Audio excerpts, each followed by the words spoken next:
मित्रांनो, आज आपण शनिदेवाच्या जन्माची सुंदर अशी कथा ऐकणार आहोत की कोणत्या कठीण परिस्थितीमध्ये शनिदेवाचा जन्म झाला आणि ते न्यायदेवता कसे बनले. कारण शनिदेवता ही अशी देवता आहे की जर वक्रदृष्टी केली तर राजाचा त्या ठिकाणी रंक होतो आणि जर कृपादृष्टी झाली तर रंकाचा राजा बनतो. अखंड या विश्वाच्या मालकाला म्हणजेच भगवान श्रीकृष्णांना सुद्धा शनिदेवाच्या नजरेतून वाचता आलं नव्हतं. बघा, भगवान श्रीकृष्णांची द्वारका ही गांधारीच्या शापाने जरी बुडाली तरी भगवान श्रीकृष्णांचा जो यादव वंश आहे तो शनिदेवाच्या वक्रदृष्टीने हा यादव वंश नष्ट झाला होता. बघा मित्रांनो, या जगामध्ये या सृष्टीमध्ये देवतांना सुद्धा आणि सगळ्या प्राणीमात्रांना शनिदेवाच्या वक्रदृष्टीपासून वाचता आलं नाही. लक्षात घ्या, न्याय देवता आहेत, ती कर्मफळ देणारे देवता आहेत. आणि सुंदर अशी शनिदेवाची कथा जर आपण ऐकली तर शनिदेवांची वक्रदृष्टी आपल्यावर पडणार नाही. जीवनभर शनिदेव त्या भक्ताला मदत करणार आहेत. रोग दोषापासून तुमची सुरक्षा करतील शनिदेव. ज्या व्यक्तीने ही कथा ऐकली अभिमानानं, त्याच्यावरील खोटे आरोप नष्ट होतात. त्या व्यक्तीला समाजामध्ये सन्मान कीर्ती प्राप्त होती. आणि शनिदेवांची कृपा मिळवण्यासाठी आपण ही कथा अगदी ध्यानपूर्वक ऐका, विश्वासानं. चॅनलवरती प्रथम असाल तर नक्की सबस्क्राईब करा आपण, आणि शनिदेवाच्या नावानं जरूर एक कमेंट आम्हाला करा. चला सुंदर अशी कथा ऐकूया आपण. तर मित्रांनो, ही गोष्ट आहे प्राचीन काळाची. हे विश्व नुकतंच निर्माण झालेलं होतं, भगवंतानं निर्माण केलेलं होतं. ही स्वर्गाच्या आकाशामध्ये भगवान सूर्यदेव आपलं तेज म्हणजेच प्रकाश त्या ठिकाणी अखंड या विश्वाला आणि देवी देवतांना देत होते. आणि सूर्यदेवाच्या या प्रकाशामुळं देव आणि मानव सर्वासाठी हे जीवनच प्रकाश आहे. आणि त्याच वेळी सूर्यदेवांचा विवाह विश्वकर्माची पुत्री देवी संध्याबरोबर झाला. मित्रांनो, विश्वकर्मा अखंड हे विश्व तयार करणारे विश्वकर्मा आहेत, म्हणजेच इंजिनियर आहेत, पहिले इंजिनियर या पृथ्वीवरची. संध्या ही कोमल स्वभावाची होती, पतिव्रता होती, परंतु सूर्यदेवाचं जे तेज ही सहन करू शकत नव्हती. बघा, विवाह झाल्यानंतर. आणि या सूर्यदेवाच्या तेजामुळे संध्या दिवसेंदिवस व्याकुळ होऊ लागली होती. आणि इकडं सूर्यदेव आपल्या तेजात मग्न होते, परंतु संध्या त्या ठिकाणी विचलित होत होती, तिचं मन. आणि एके दिवशी सूर्यदेवानं आपल्या पत्नी संध्याला त्या ठिकाणी विचारलं की हे देवी, तू एकटी अगदी चिंतेत का बरं आहे, सारखी थकलेली दिसतेस. सूर्यदेवाचं हे बोलणं ऐकल्यानंतर संध्याला बघा हे सांगण्याचं धाडस होत नव्हतं सूर्यदेवाला की तुमच्या तेजामुळे मला त्रास होतोय.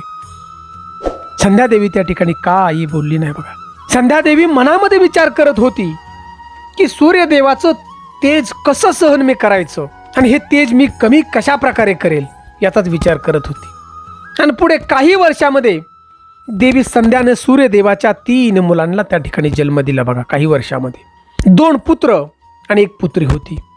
मुलांची नावं वैवस्व, मनु आणि यमराज हे 2 पुत्र, आणि मुलगी त्या ठिकाणी यमुना. आणि ही 3 जरी मुलं झाली तरी सुद्धा सूर्यदेवाच्या तेजाचा जो त्रास आहे प्रकाशाचा, हे माता संध्येला त्या ठिकाणी होत होता. बघा, आणि मुलांना सुद्धा होतं. आणि एके दिवशी देवी संध्याने एक निर्णय घेतला की मी तपस्या करून माझी शक्ती वाढवणार, किंवा असा एक उपाय काढेल की ज्यामुळं सूर्यदेवाचं तेजच कमी होईल.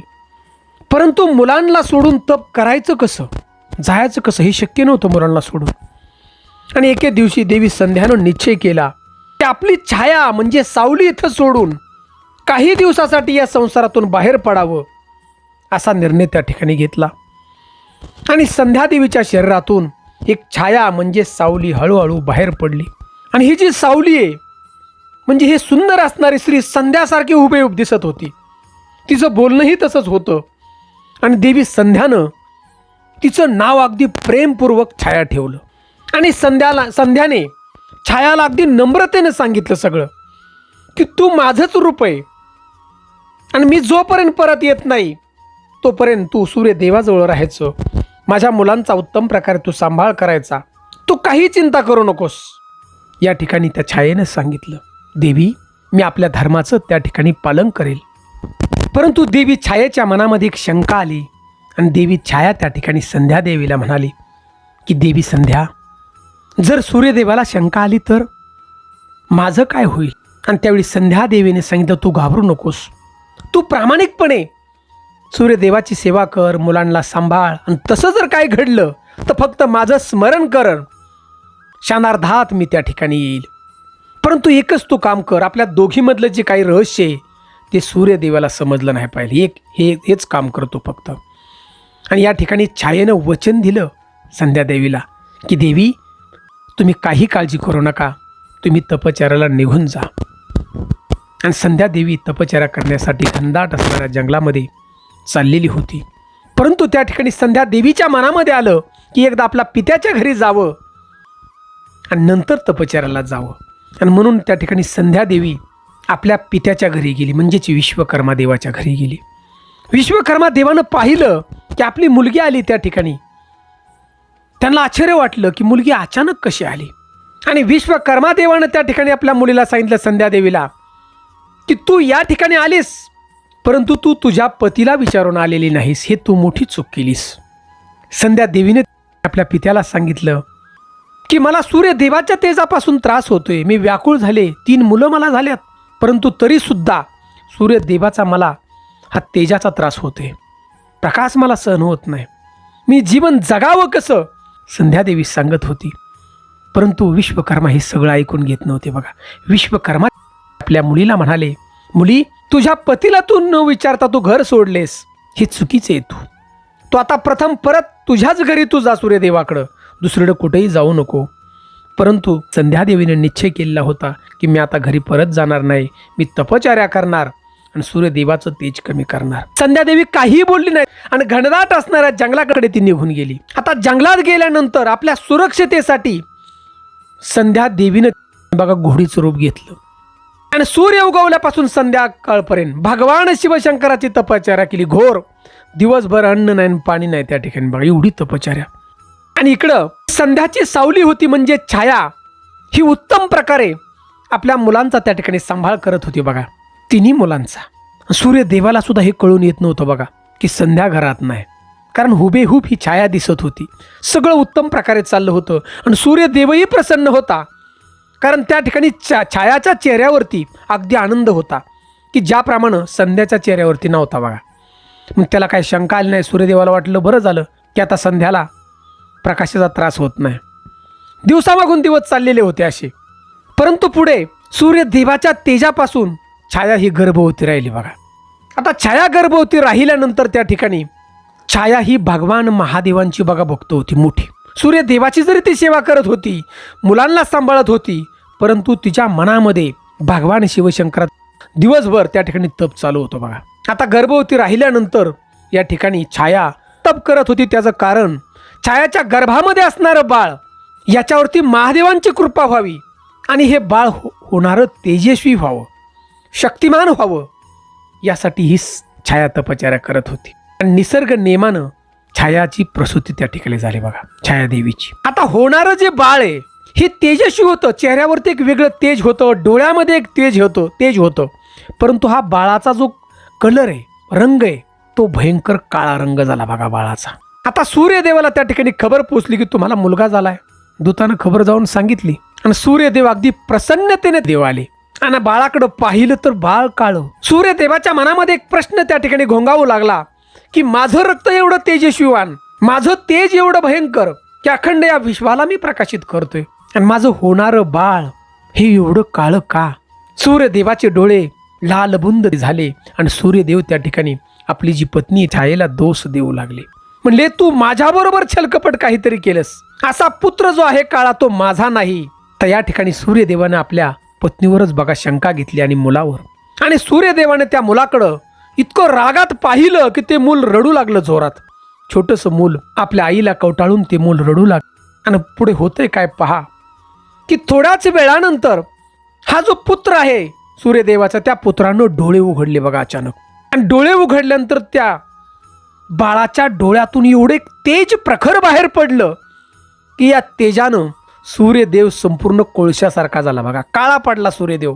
संपूर्ण तेज क्षणार्धात त्या ठिकाणी निघून गेलं आणि अखंड या विश्वामध्ये अंधार झाला. अखंड विश्वामध्ये अंधार. सूर्यदेवाचे हे घोडे रथ तो जाग्यावरती थांबला पशु पक्षी प्राणी त्या ठिकाणी हैराण झाले, कारण दिवसा अंधार पडला. देवांनाही प्रश्न पडला की असं झालं कसं? सूर्यदेवाचा हा रथ का थांबला? सूर्यदेवाचं तेज गेलं कुठं निघून? पण सूर्यदेवाच्या मनामध्ये शंका आली की मी माझ्या मुलाला आणि पत्नीला वाईट बोललो, त्यांचा अपमान केला, त्याचं तर हे फळ नाही ना. आता काय करावं हे सूर्यदेवाला कळत नव्हतं. लक्षात घ्या, तेज निघून गेलं सगळं. सूर्यदेवानं मनामध्ये एक निर्णय घेतला, मला कोण वाचवणार असेल तर ते म्हणजे फक्त महादेव. डोळे झाकले आणि महादेवांचं स्मरण केलं सूर्यदेवानी की महादेवा धावून या, या विश्वासाठी धावून या. क्षणार्धात महादेव त्या ठिकाणी आले बघा, अखंड विश्वाचा मालक. आणि सूर्यदेवाला महादेव सांगू लागले, सूर्यदेवा तुम्ही फार मोठी चूक केलीस. तुमचं जे बालक आहे, पुत्र आहे तुमचा काळा, का आहे? तुमची पत्नीची आहे छाया, तिनं घोर अशी तपश्चर्या केली, गर्भवती असताना माझी तपश्चर्या केली. आणि तुमचं जे तेज आहे, किरण आहे, त्या गर्भामध्ये गेली. दिवसभर या ठिकाणी छायेनं अन्न पाणी घेतलं नव्हतं, कठोर तपश्चर्या केली, आणि त्यामुळे बाळाचा कलर हा काळा झालाय. तुम्ही तुमच्या पत्नीवरती आणि तुमच्या मुलावरती तुम्ही संशय घेतलाय, त्याचं तुम्हाला हे फळ आहे. आता इकडे सूर्यदेवाला ही सगळी चूक त्या ठिकाणी कळाली. नतमस्तक झाले भगवान शिवशंकराच्या पायाशी, देवा मला वाचवा. माझ्या मुखातून आलेले शब्द अपमान तो मी आता क्षणार्धात माघारी घेतो, परंतु मला वाचवा आणि हे विश्वाला वाचवा.